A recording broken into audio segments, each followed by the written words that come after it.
C'est un touche-à-tout. Il jongle avec l'humour, l'animation, la comédie. Il a travaillé beaucoup dans la dernière année ou dans les dernières années. Il a un peu soufflé dans les dernières semaines. Il a maintenant de nouveaux projets. Il s'appelle Martin Vachon et il est avec nous. Bonjour et bienvenue. Salut! Comment ça va? Ça va? Ah oui, ça va bien, toi? Oui, ça va bien. Toujours plaisant de te voir. Si tu avais à résumer ta dernière année, tu dirais quoi? Wow! Irréel. Irréel. Moi, je sortais de Big Brother, qui est une année aussi irréelle, rocambolesque, mais avec la série documentaire Le Monde est à nu. Wow! J'ai voyagé pendant 1 an et demi à travers le monde, dans plus de 10 pays, à les rencontrer, de savoir la base du documentaire, c'est quoi la relation que chaque peuple a avec la nudité. Donc, on va voyager, c'est un show de voyage, mais il y a beaucoup de nudité. Donc, j'ai vécu des choses irréelles. Je suis allé au Japon, je suis allé en Australie, je suis allé en Afrique du Sud, en Islande, au Brésil. Ça a été... Je pensais jamais de ma vie aller en Allemagne, des choses comme ça. Puis là, je m'en vais là pour le travail, faire des entrevues en anglais, en français, en portugais, en allemand. Puis il y avait un traducteur, en japonais. J'ai vécu des choses. Hein. Je me suis battu contre des lutteurs sumo. J'ai nagé avec des requins. J'ai vécu tellement de choses que même mon cerveau, des fois, je sais comme si c'est réel ce que je vis. Et parfois, tu étais nu. Ouais, mais ça, à la base, j'étais pas supposé d'être nu. C'était pas écrit dans le contrat? Non. Moi, à la base, c'est non, Martin, peut-être en chess de temps en temps. Mais là, ce qui s'est passé, si on a le temps, vite, l'anecdote, c'est on est allé tourner dans un centre naturiste et quand on est arrivé là-bas, mais un peu avant, ils nous ont dit qu'on ne pourrait pas avoir d'image si l'équipe technique, nous aussi, on n'était pas nus. Donc, moi, le réalisateur, le caméraman et le perchiste, on a été nus. Et j'aimerais te dire que c'était en Islande. C'était en Montérégie. Ah oui? C'était dans un camping naturel, un centre naturiste en Montérégie. Fait qu'on était là. Moi, ça faisait pas longtemps que je sortais de Big Brother. Et là, je suis tout nu. Une entrevue tout nu. Et là, je peux le dire parce que l'épisode a été diffusé. C'est quoi la chance? Mon prof du secondaire était là. Donc, je finis l'entrevue. C'est vrai, là. Tout ce que je dis, c'est 100% vrai. Je finis l'entrevue et il y a quelqu'un qui vient me dire « Quelqu'un veut te rencontrer. » Ah, qui ça? Il dit que c'est ton ancien professeur. Non. Ben non. Oh, c'était lui. Et vous le voyez dans le documentaire L'épisode du Canada. Allez écouter ça. Mais dans le tournage de cette émission-là, est-ce que c'est le truc le plus rocambolesque ou le plus weird que tu as vécu? Hey, faire du vélo tout nu, c'est assez weird, de te le dire. Hein? C'est assez intrusif comme expérience. Et mais, c'est pas super, mais ouais, j'ai tellement vécu d'affaires. Tu sais, je me suis battu contre des lutteurs sumo. Ouais. J'ai été nu à côté des lutteurs sumo. J'ai été nu avec mon professeur du secondaire. J'ai vu beaucoup de choses nues. Mais c'est le premier choc. Tu sais, la nudité, là, je vais vous dire, il y a quelque chose universel. Tout le monde est... Il n'y a aucun peuple qui est super à l'aise avec la nudité. Même dans des pays comme l'Allemagne ou qui ont une communauté naturiste vraiment plus élevée que les autres pays, ça reste un 10 de la population qui est à l'aise avec la nudité. Donc, j'ai dû, moi aussi, me mettre à l'aise avec ça. Puis je vais te dire, un de mes premiers pays que j'ai vu, c'est l'Allemagne. Je me souviendrai toujours de voir du monde jouer au soccer tout nu. Et mon cerveau ne comprend pas ce qu'il voit. Et si on avance, au mois de mai de l'année d'après, je suis à Sorel, à une piscine publique avec 30 personnes tout nues. Et moi, là, c'est une journée normale au travail. Je suis totalement à l'aise. J'ai cheminé. Donc, Big Brother, arrive ce fameux projet pour TV5. Oui. Mais il y a eu d'autres affaires aussi. J'ai continué à jouer, j'ai joué dans le bonheur, j'ai continué à écrire des blagues, j'ai fait des festivals. Et là, la beauté de ça, c'est que ça m'a donné plein d'anecdotes incroyables pour mon nouveau one-man show. Que là, je suis en train de finaliser le peaufinement. J'ai fait des premiers shows de pré-rodage et pour vrai, je suis tellement content. La beauté de ça, c'est qu'il n'y a aucun autre humoriste a des anecdotes comme moi j'ai. Parce qu'on est tellement d'humoristes en ce moment sur le marché. Pourquoi les gens viendraient voir Martin Vachon? Parce que j'ai des anecdotes que personne ne peut raconter. Est-ce que tu vis encore une espèce de dualité à l'idée d'être à la fois humoriste, parfois comédien, parfois animateur? Ou est-ce que tu vis encore bien avec l'idée de toucher à tout? Ah, je pense que je vis bien parce que j'ai accepté que c'est ça qui je suis.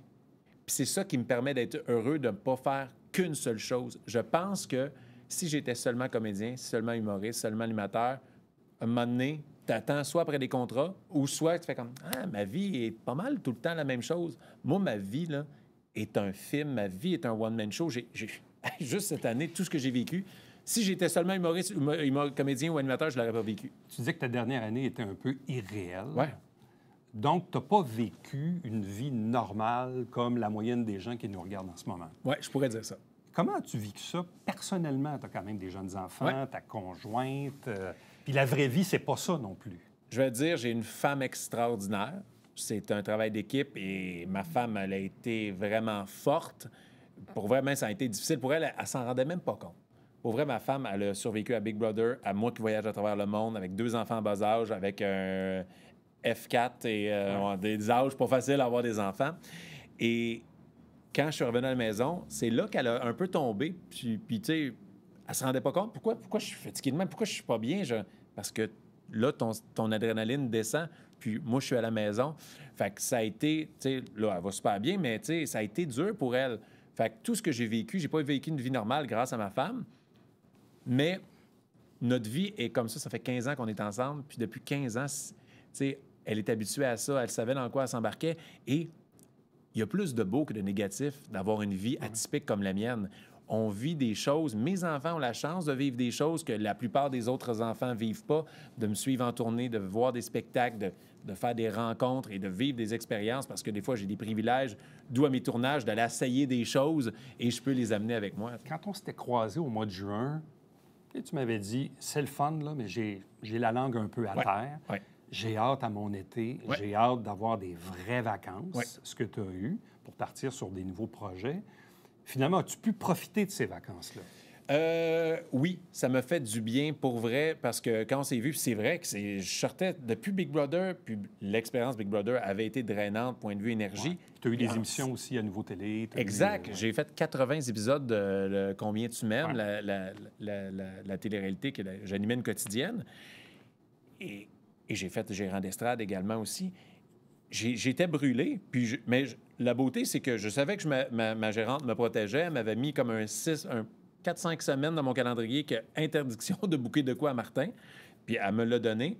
Puis je savais que j'avais l'écriture de mon one-man show à écrire, puis j'ai d'autres projets télé. Là, on recommence Gérant d'estrade en janvier. Mais c'est surtout le one-man show parce que je me disais, j'avais une crainte de hey, est-ce que je vais avoir le temps de l'écrire? Est-ce que ça va être bon? Je me donne un niveau d'excellence à avoir. Et moi, la beauté là-dedans, là, c'est que la peur dans la vie, c'est ça que j'ai réalisé en écrivant mon one-man show, qui a un lien qui lie toutes mes anecdotes, c'est la peur. Moi, la peur, ça me terrorise, je suis vraiment pas heureux, fait que ça donne des bonnes anecdotes, mais c'est ça qui me motive. La peur de ne pas être bon à la radio, ça me force à me préparer pour ma chronique, d'être bon. La peur de ne pas être bon dans mon one-man show, ça me donne l'adrénaline de me surpasser, de mettre plus de temps, de faire des sacrifices, de faire... Je peux pas aller faire quelque chose avec mes enfants, mais je vais le faire pour le travail. Tu disais tantôt que, et c'est vrai, il y a beaucoup d'humoristes. Ouais. Il y a une offre, disons, assez diversifiée. Tu as quand même beaucoup de contrats télé, des contrats d'animation. Tu es porte-parole d'une concession auto avec des riz. Ouais. Là, tu es maintenant sur le mur des célébrités à Marcelin Oui! et Champagnat. Porte-parole de la Fondation Santé. Ouais. Bref, pourquoi tu tiens absolument à refaire un one-man show? Parce que sur scène, l'humour, c'est là que je suis le plus heureux de tous les médiums Ah, ouais. confondus. J'adore animer, j'adore... L'animation est pas loin, je vais te dire. Mais être sur scène, c'est Martin Vachon à 110 %. C'est l'ADN de qui je suis. Puis là, c'est des rires instantanés. Tu as la réaction immédiatement. Et c'est ça que j'aime vraiment faire le plus. Et veux pas, point de vue d'affaires, quand tu écris un one-man show, ça te force à écrire des nouvelles blagues qui peut te permettre de faire d'autres affaires, qui peut te permettre de maintenir aussi la créativité. Puis c'est épeurant, refaire un autre one-man show. Si tu attends une autre année ou une autre année, tu vas avoir encore plus peur. Fait que go, il fallait que tu te mettes dedans. Bon, qui dit one-man show dit rodage. Ouais. Dit après ça calendrier, tournée, déplacement, Tour du Québec, Ouais. 2 ans ou à peu près, si c'est pas plus. Tu vois ça de la bonne façon? Ouais. Il n'y a pas trop d'appréhension liée à ça? J'ai eu un choc quand même, je dois l'avouer, quand j'ai recommencé à faire des lancements de programmation il y a quelques semaines, quelques mois. Et là, je faisais comme ah ouais, là, je dois faire aller-retour Trois-Rivières ce soir là, pour aller faire un 10 minutes de stand-up pour vendre mon spectacle. Et là, j'ai fait oh, ça fait longtemps que je n'avais pas fait de la route comme ça. Ma femme aussi a fait le saut. Ma femme était d'accord avec le show, mais elle a fait ah ouais, c'est beaucoup de spectacle. Puis là, en plus, pour faire la promotion de mon spectacle, je fais les premières parties de Dominique Paquet. Donc, j'ai vraiment beaucoup de spectacles à mon calendrier. Mais c'est un sacrifice à faire dans une carrière. On ne sait pas quand le train passe, il faut que tu embarques dedans parce que tu ne sais pas combien de temps ça peut durer. Puis, on l'a vu là, aujourd'hui, je ne sais pas. Dans l'ordre de diffusion, aujourd'hui, là, ce soir, je m'en vais à la soirée hommage de Carl Tremblay. Et ça, là, je le connaissais un peu. On n'était pas des amis, mais on s'était rencontrés quelques fois. On était dans le même groupe, on faisait des activités ensemble. Ça m'a fait comme, faut savourer la vie, là, pour vrai, chaque moment. Puis je le savoure le plus que je peux avec ma famille, mais aussi avec mon métier, parce que c'est ça que j'aime, c'est ça que je suis. T'as quel âge maintenant? J'ai 39 ans.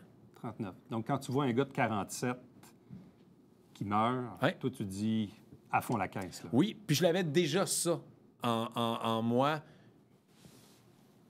J'ai pas peur de mourir. J'ai trouvé la phrase, là, je l'écrivais même cette semaine. J'ai pas peur de mourir, j'ai peur d'arrêter de vivre. Parce que moi, je savoure chaque instant de la vie. C'est pour ça que j'accepte de faire des affaires tout nu à travers le monde. Je fais, hey, ça me permet de vivre des affaires. Tu sais, j'ai tellement eu de chance dans la vie parce que je dis oui à tout. Est-ce qu'il y a quelque chose que tu n'as pas fait encore que tu aimerais faire? Hey, c'est une très bonne question. Tu sais, j'avais hâte de pouvoir réanimer à la télé comme Combien tu m'aimes. Puis pour la première fois de ma vie, je me suis dit que j'étais bon. Tu sais, je suis très difficile avec moi-même comme comédien, comme humoriste, comme chroniqueur radio, comme animateur radio. Mais c'est la première fois de ma vie que je me dit « Hey, c'est bon, genre, je pense que c'est bon ce que je fais. » J'ai plein des choses à apprendre. Mais j'ai fait « Oh, j'aime ça. » Fait que ça me fait plaisir. Sinon, un autre projet, je sais pas, c'est une très bonne question. Je sais pas. Une chose que j'aimerais faire, être meilleur père, peut-être. C'est tough être père. Je réalise que là, on est dans l'âge que... Tu sais, je suis un très bon père. Là, je suis là pour mes enfants, mais tu peux pas te préparer. Puis, tu sais, tous les parents ont des combats quotidiens avec les enfants, juste qui se préparent dans la vie à aller à l'école. Puis là, je fais comme, oh! Fait que c'est un combat quotidien, être le meilleur père que je peux être, moi. Fait que c'est ça, je vais dire, mon prochain défi. Puis, ton one-man show, il va ressembler à quoi? Ah, c'est tellement le fun, pour vrai. C'est un feel-good show. Tu sais, je l'ai appelé en caramel pour un lien avec mon nom de famille, évident. Vachon en caramel, c'est tellement drôle, ça me faisait rire. Mais c'est ça, tu sais, un gâteau, vachon du caramel, ça fait du bien, c'est réconfortant, c'est drôle. Puis tu sais, mon show est une série d'anecdotes rocambolesques en ce moment que les gens pleurent de rire, mais je voulais être le plus authentique possible dans le deuxième one-man show. Mon metteur en scène a dit, faut que les gens... Tu sais, c'est le fun de voir Martin Vachon en 8 minutes, en chronique, en animation, en entrevue. Mais tu sais, le Martin Vachon qu'ils ont vu à Big Brother, que là, pendant 71 jours, il n'y a plus de façade. Tu peux pas être quelqu'un d'autre. L'ADN de cette personne-là, les gens ont semblé l'aimer. Fait que maintenant, raconte-le sur scène, puis parle de tes peurs. La peur va être le lien, parce que moi, j'ai peur dans la vie, je suis peureux, mais ça me force à me surpasser. Fait que je vais vraiment me livrer de manière très honnête, très, très brute. Est-ce que tu te mets à nu? À nu, mais Ah, OK. de manière figurée, parce que j'ai assez donné de l'autre sens. Là. Martin Vachon, merci. Merci à toi. Restez avec nous, on vous revient après ceci.